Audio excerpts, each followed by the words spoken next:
हमारे पास गांधी थे, हमारे पास नेहरू थे, और इसलिए इस देश में आजादी के साथ ही संविधान भी लागू हुआ, लोकतंत्र भी चला। सबसे बड़ी जो उपलब्धि हासिल हुई, जो नेहरू और उनकी टीम के बदौलत हासिल हुई, वो एक शानदार लोकतंत्र के रूप में हमें मिली। अमेरिका की मानसिकता, एक भी महिला वहां की राष्ट्रपति नहीं बनी। हमारे संविधान में साइंटिफिक टेम्पर करने की बात कही गई, साइंटिफिक टेम्पर विकसित करने की बात की गई है, उसको लोगों के बीच पहुंचाने का संकल्प लिया गया है, वैज्ञानिक सोच को। लेकिन हम आज देखते हैं कि आज पाखंड और अंधविश्वासों के सहारे लोगों को बुद्धू बनाया जा रहा है। नमस्कार, मैं हूं संजीव श्रीवास्तव। आप देख रहे हैं 4 PM न्यूज नेटवर्क। दोस्तों, मौजूदा सरकार बार बार नेहरू की बात करती है, और नेहरू की बात क्यों की जाती है, और जो देश के हालात हैं, इन हालातों के लिए अनेक बार कई ऐसे मसले मुद्दे आते हैं जिस पर यह कहा जाता है कि ये जो हमें विरासत जो रही है हमारी देश की, उसमें बहुत कुछ दोष रहे हैं, और उन दोषों की सजा आज जो देश है या जो सरकार है उसे अनेक बार भुगतना पड़ता है। और बार बार मोदी तो बिना नेहरू के कोई उनका भाषण पूरा होता नहीं, और उनकी जो टीम है उस टीम से भी बार बार नेहरू और जो कांग्रेस का दौर है उसकी बातें होती हैं। लेकिन नेहरू आज भी कितने प्रासंगिक हैं। दरअसल ये बात मैं इसलिए कर रहा हूं कि आज जो स्वप्न दृष्टा देश के प्रथम प्रधानमंत्री पंडित जवाहरलाल नेहरू की पुण्यतिथि है, और उस पुण्यतिथि के अवसर पर मध्य प्रदेश में कुछ चीजें हुई हैं, और अकेले मध्य प्रदेश नहीं, देश भर में होता है।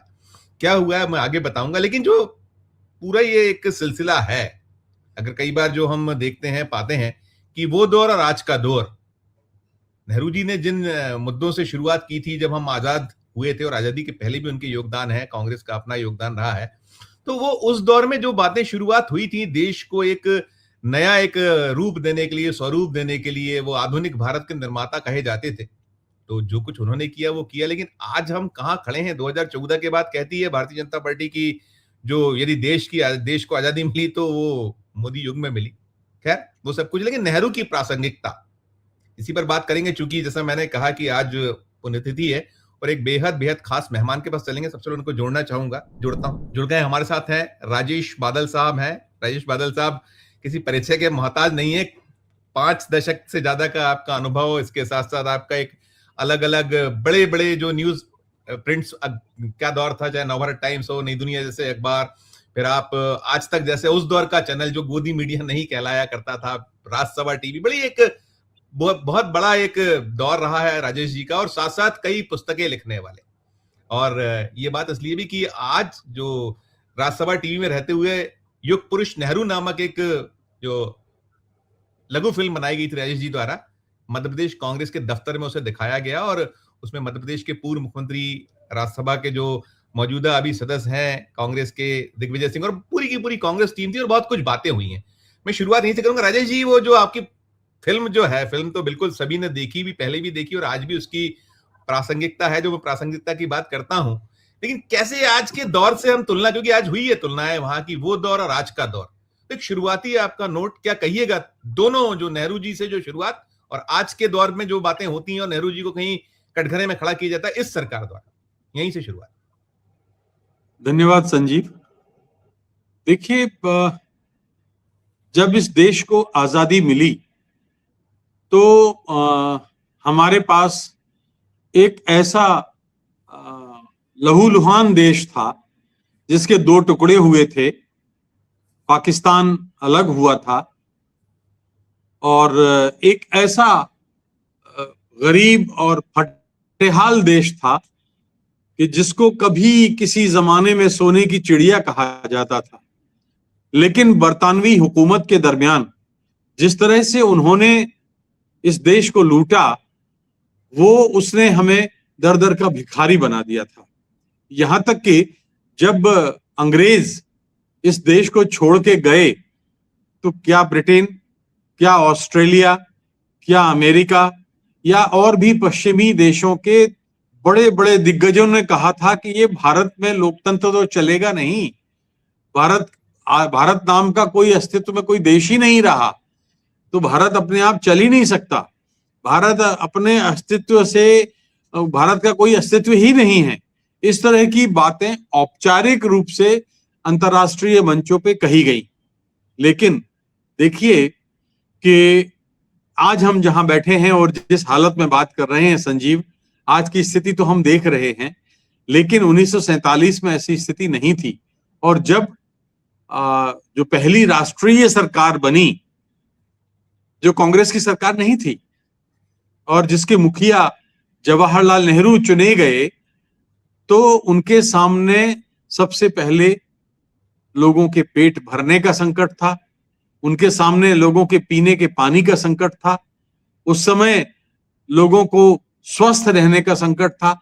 बड़ी बड़ी चुनौतियां थी और अंतर्राष्ट्रीय मंचों पर अपने आप को उन सवालों के सामने साबित करने का भी एक चुनौती थी। लेकिन नेहरू ने बखूबी उसका मुकाबला किया, और न केवल मुकाबला किया, मैं आपको कहूं कि उन्होंने उस ठोस बुनियाद को रखा जिस बुनियाद पर हम आज यहां खड़े हुए हैं। यानी आज का जो हिंदुस्तान है, जिसे आप कह सकते हैं कि दुनिया में एक महाशक्ति के रूप में हम उभरे हैं, तो उसके पीछे नेहरू, महात्मा गांधी, सरदार पटेल, भीमराव आंबेडकर, ऐसे महापुरुषों का योगदान रहा है, और तभी हम आज यहां खड़े हुए। जी बिल्कुल बिल्कुल।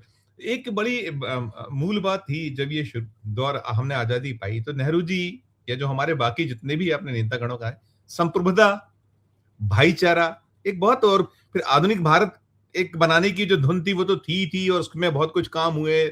भयमुक्त देश है, रोजगार, शिक्षा, स्वास्थ्य के लिए करना था। लेकिन अभी जो संप्रभुता और जो हमारा भाईचारा, जो गंगा जमनी तहजीब कहलाती है, बहुत बातें होती। आज दोनों ही पुनः आज बहस का विषय यही है राजेश सर। और इसके अलावा हम देख रहे हैं कि हम कहां क्या क्या हम उस दौर में कई बार नेहरू जी ने नहीं समझौते किए, आज ये ब्लेम्स होते हैं कि समझौते हो रहे। क्या कहिए? देखिए संजीव जी, 1947 में आपने जो सवाल किया, मैं उसका सीधा सीधा उत्तर ये दूंगा कि 1947 में ये देश अंग्रेजों ने मजहबी उन्माद भड़काकर किया। जिन्ना नाम के एक जो राजनेता हुआ करते थे, उन्होंने पाकिस्तान के लिए जिद पकड़ी, और उसके पीछे अंग्रेजों का हाथ था, साजिश थी। दंगों की बुनियाद पर ये देश बना पाकिस्तान। तो ऐसी स्थिति में एक डेमोक्रेटिक कंट्री का उभरना, क्योंकि पहले तो गुलामी में थे हम, और सैकड़ों साल गुलामी में रहे। गुलामी में आपका अपना कुछ नहीं होता है। तो हमें सबसे बड़ी जो उपलब्धि हासिल हुई, जो नेहरू और उनकी टीम के बदौलत हासिल हुई, वो एक शानदार लोकतंत्र के रूप में हमें मिली। 1950 में नेहरू की जो राष्ट्रीय सरकार है, वो निर्वाचन कानून बनाती है, और 1952 में लगभग उस वक्त 30 करोड़ 32 करोड़ मतदाता थे, यह आबादी थी, मतदाता कुछ कम रहे होंगे। तो उस समय 1952 में पहले लोकसभा चुनाव होते हैं, और तब इस देश के हाथ में एक लोकतांत्रिक सरकार नेहरू देते हैं। इससे बड़ी बात और कोई हो नहीं सकती। और लोकतांत्रिक सरकार कैसी? 1952 में जो लोकसभा चुनाव हुए, उसके लिए कोई सरकारी मीडिया यानी आकाशवाणी जो थी, उसका इस्तेमाल नहीं किया गया। नेहरू जी ने कहा कि नहीं, ना सत्तारूढ़ पार्टी, सत्तारूढ़ दल उसमें भाग लेंगे, मतलब आकाशवाणी का इस्तेमाल करेंगे, ना कोई और इस्तेमाल करेगा। सिर्फ कम्युनिस्ट पार्टी को मॉस्को रेडियो से अपना प्रचार करने की अनुमति मॉस्को से मिली थी, भारत में तो नहीं मिली थी। दूसरा एक उदाहरण मैं आपको बताता हूं कि हमारा संविधान किस तरह से मजबूत था, जिसे आज दुनिया का सर्वश्रेष्ठ संविधान कहते हैं। कि अमेरिका जो है, ये माना कहता है कि भारत और अमेरिका दो बड़े लोकतंत्र हैं। बेशक है लोकतंत्र, लेकिन अमेरिका में महिलाओं को मतदान का हक कितने साल के बाद मिला? वहां के संविधान आने के बाद, आपको याद है? 130 साल के बाद, 130 इयर्स महिलाएं सड़कों पर आई, झगड़ा किया, संघर्ष किया, अपने हक के लिए लड़ाई लड़ी, तब कहीं जाकर अमेरिका जैसे देश में ये हुआ कि उनको हक मिला वोट डालने का। वहां पे अश्वेतों को ये हक हासिल करने के लिए 80 साल संघर्ष करना पड़ा। और आज भी देखिए, अमेरिका की मानसिकता, एक भी महिला वहां की राष्ट्रपति नहीं बनी है। हमारे यहाँ तो हमारा चूंकि राष्ट्रपति प्रणाली नहीं है हमारे यहाँ, लेकिन हमारे यहाँ पहले दिन से महिलाओं को मतदान का हक है। पहले दिन से बगैर किसी भेदभाव के, नस्ली भेदभाव के, मजहबी भेदभाव के या और कोई जात पात वाले भेदभाव के हमारे यहाँ वोट डालने का अधिकार है। और हमारे यहाँ महिला प्रधानमंत्री भी नेतृत्व भारत का कर चुकी हैं। तो ये लोकतंत्र का फर्क है। अमेरिकी लोकतंत्र जो है वो पूंजी आधारित लोकतंत्र है, और पूंजी और लोकतंत्र में मेरी नजर में तो एक बैर है, दुश्मनी है। जहां पूंजी होगी वहां वो राजशाही और सामंतशाही पनपेगी। आज हम देखते हैं ना कि डोनाल्ड ट्रंप का व्यवहार क्या है, वो ठीक वैसे ही व्यवहार करता है जैसे कोई राजा व्यवहार करता था। हमारे यहाँ ऐसा नहीं था, और इसी की बदौलत हमारे यहाँ इतने मजहब हैं, इतने धर्म हैं, इतने जाति हैं, उपधर्म हैं, उपजातियां हैं, सब इतनी भाषाएं हैं, इन सबको साथ लेके ये देश चला और तभी हम आज यहाँ हैं। जी बिल्कुल नहीं राजेश जी, आपने तो प्रधानमंत्री कहा, हमारे यहाँ तो राष्ट्रपति, आपने वो भी कहा कि हमारे यहाँ प्रतिभा पाटिल, फिर अभी मौजूदा जो हमारी राष्ट्रपति महोदया है, महिला है, इसके अलावा लोकसभा की अध्यक्ष मीरा कुमार जी की अगर कार्यकाल को कौन भूल सकता है, सुमित्रा महाजन जो हमारे मध्य प्रदेश से आती हैं, उनके दौर को कौन भूल सकता है। भले ही वो बीजेपी का दौर था, मोदी का दौर था, लेकिन फिर भी वो छाप उन्होंने छोड़ी। लेकिन अब जो बदलाव, मैं पहले दर्शकों को दिखाऊं वो राजेश जी, जो मैंने जहां से शुरू किया था कि आज जो आपकी वो जो फिल्म आपने जो राज्यसभा में बनाई थी, उसकी क्लिप मैंने आज वहां पहुंचा था तो बनाई, वो युग पुरुष नेहरू, जिसमें दिग्विजय सिंह और सब दिख रहे हैं। देखते हैं क्लिप, देखें हम, देखिएगा आप।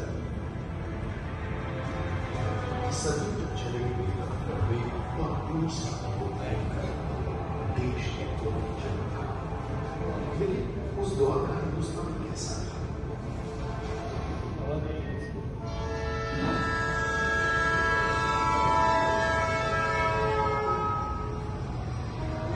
और बड़ा बस।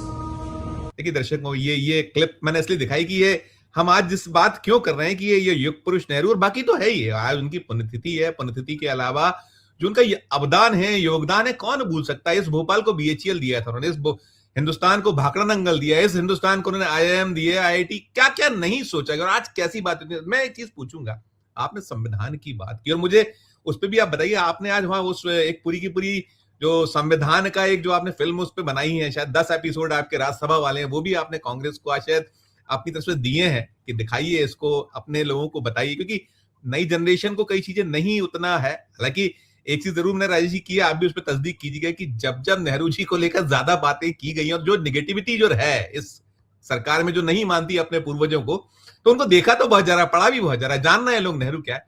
मैं संवैधानिक संस्थाओं के क्षरण पे चाहूंगा, आपने वो संविधान का, जैसे आपने वो 10 एपिसोड दिया और कैसे हमारा संविधान बना और उसमें कितनी दूरदर्शिता थी, चाहे बाबा भीमराव अंबेडकर जी हों या बाकी जो उस संविधान सभा के सदस्य थे, सबने सोचा था।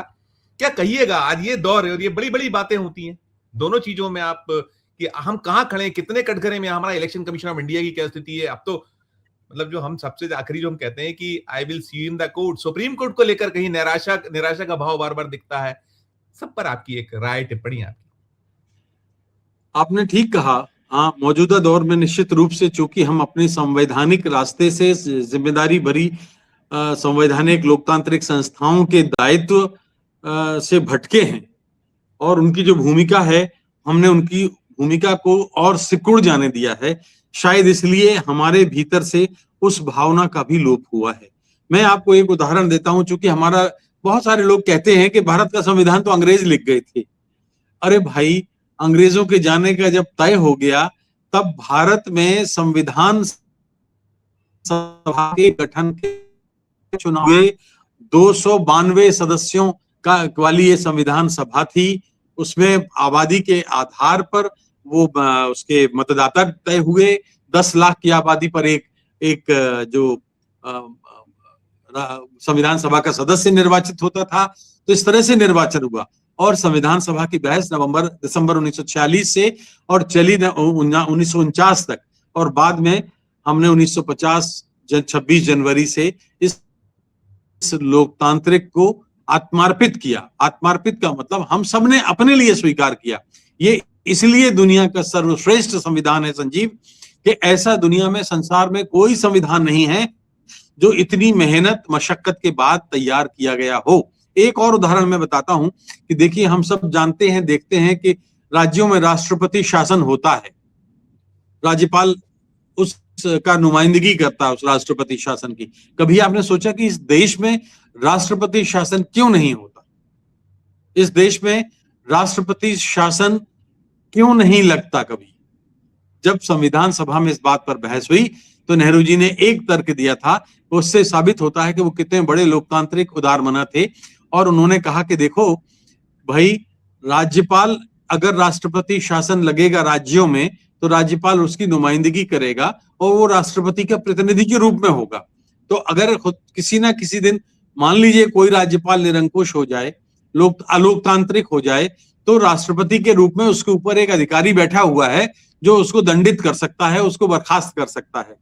लेकिन अगर देश में राष्ट्रपति शासन लग गया खुदा ना खास्ता, तो उस राष्ट्रपति के ऊपर कोई नहीं है, तो फिर हम जहां जिस अंधी सुरंग से निकल के आए हैं गुलामी की, हम फिर एक बार तानाशाही हमारे द्वार पर दस्तक देगी। और इसलिए लोकतंत्र को बचाए रखने के लिए ये जरूरी है कि देश में राष्ट्रपति शासन नहीं हो। और बहुत सारे, देखिए एक और भी बात होती, बहुत सारे लोग कहते हैं कि 1947 से कांग्रेस की सरकार थी।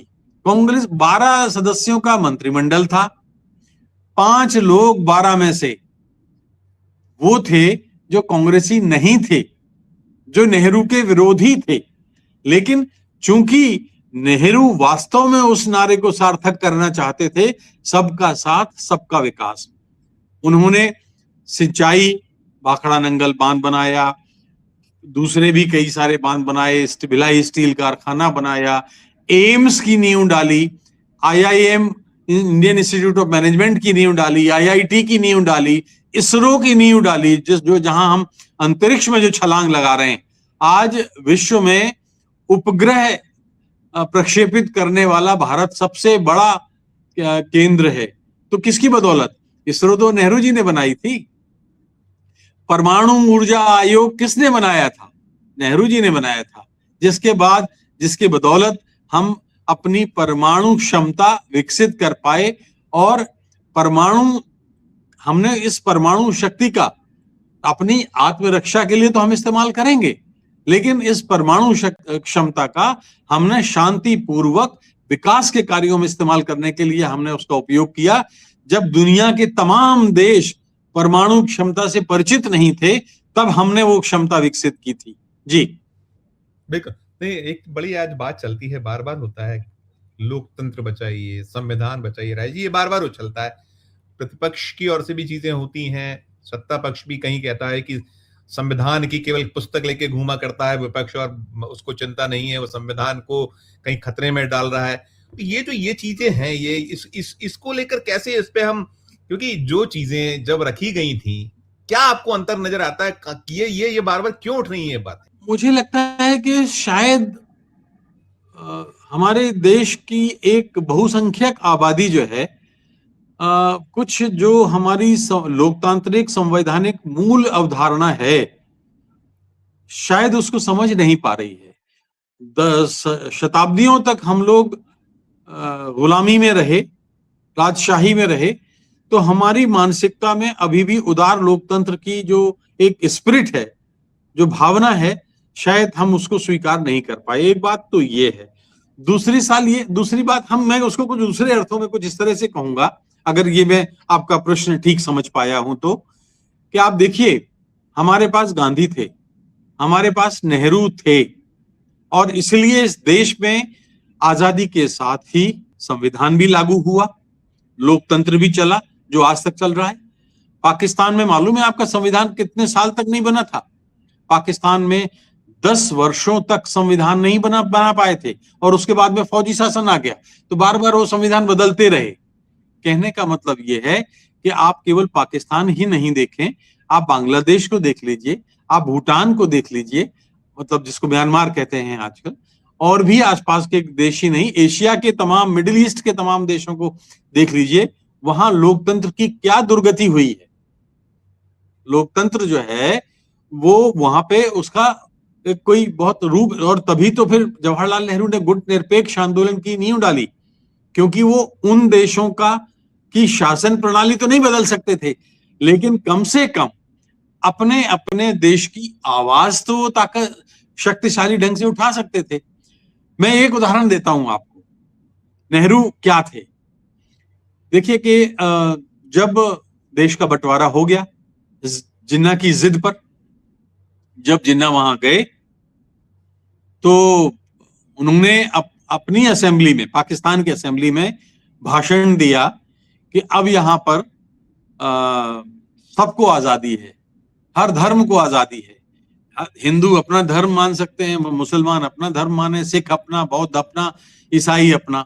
तो जो लोग ये वहां कठमुल्ले जो थे, जो वहां समझ के गए कि हम तो मजहब के आधार पर हमने पाकिस्तान बनाया है, जो कि था, लेकिन जब जिन्ना के मुंह से ये बात सुनी तो उन्होंने जिन्ना की उपेक्षा शुरू कर दी, और जिसे वो कायदे आजम कहते थे उसको वो काफिर आजम कहने लगे।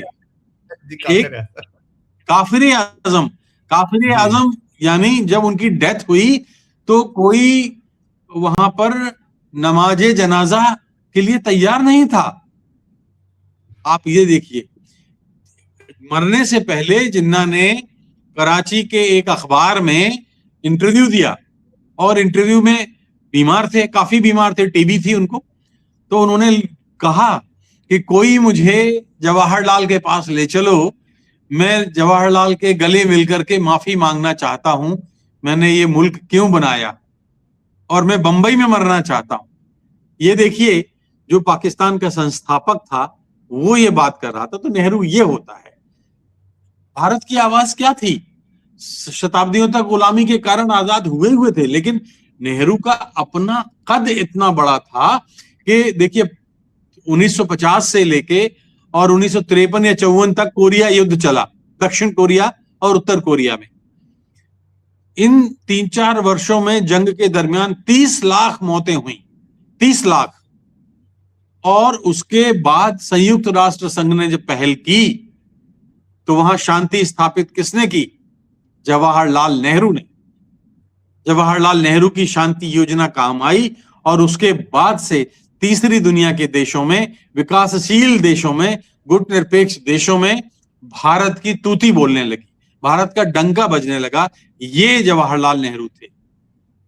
बिल्कुल बिल्कुल, मैं सम यहाँ करना चाहूंगा रईसी, क्योंकि आज जिस द्वंद्व में देश है, बहुत सारे मोर्चे हैं। आप राष्ट्रीय स्तर के मोर्चे और अंतर्राष्ट्रीय, राष्ट्रीय स्तर के मोर्चों में वही सारी चीजें कि जो हम मूल हमारे जो विषय हैं, मुद्दे हैं जो आम जन से जुड़े, वो कहीं बहुत पीछे छूटते दिखते। 2014 के बाद से लगातार ये शिकायत रही है। और इसके साथ साथ वही जो बांटना काटना जो 1947 था, जो जिसमें उसके पहले की जो हमने दशा दिशा, और आपने जिस कहा कि हमने एक खून भरा देश हमने उस समय जो बंटवारे के बाद देखा था कैसा था और कैसे उसको संभाला गया।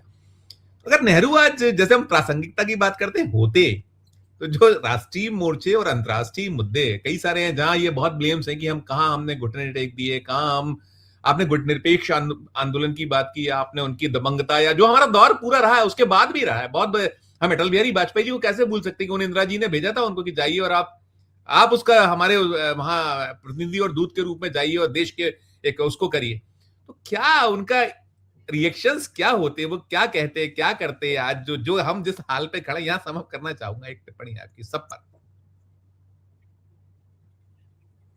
दरअसल आज का जो हिंदुस्तान है संजीव, वो this is a bunch of contradictions, बहुत सही, विरोधाभासों का गुच्छा। क्या बात है, हम जिस संवैधानिक नींव पर अपने लोकतंत्र को इतने वर्षों तक आगे लेके आए, लगभग आप मान के चलें कि 65 साल तक, आज हम उसी के खिलाफ जाके खड़े हो गए हैं। हमने चुनाव आयोग नाम का स्वतंत्र निकाय बनाया, आज उसकी स्वतंत्रता पर सवाल खड़े होते हैं। हमने सर्वोच्च न्यायालय नाम का एक स्वायत्त निकाय बनाया, आज हम लोग उसी पर सवाल खड़ा करते हैं। कई बार ऐसा होता है, हमारे कुछ वर्ग इस तरह के प्रश्न उठाते हैं।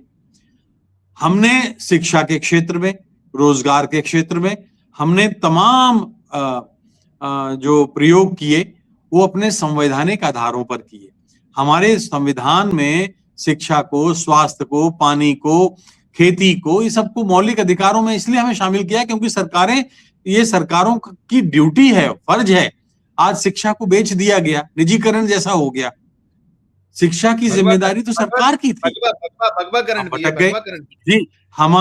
हम लोग, हमारे संविधान में साइंटिफिक टेम्पर करने की बात कही गई, साइंटिफिक टेम्पर विकसित करने की बात की गई है, उसको लोगों के बीच पहुंचाने का संकल्प लिया गया है, वैज्ञानिक सोच को।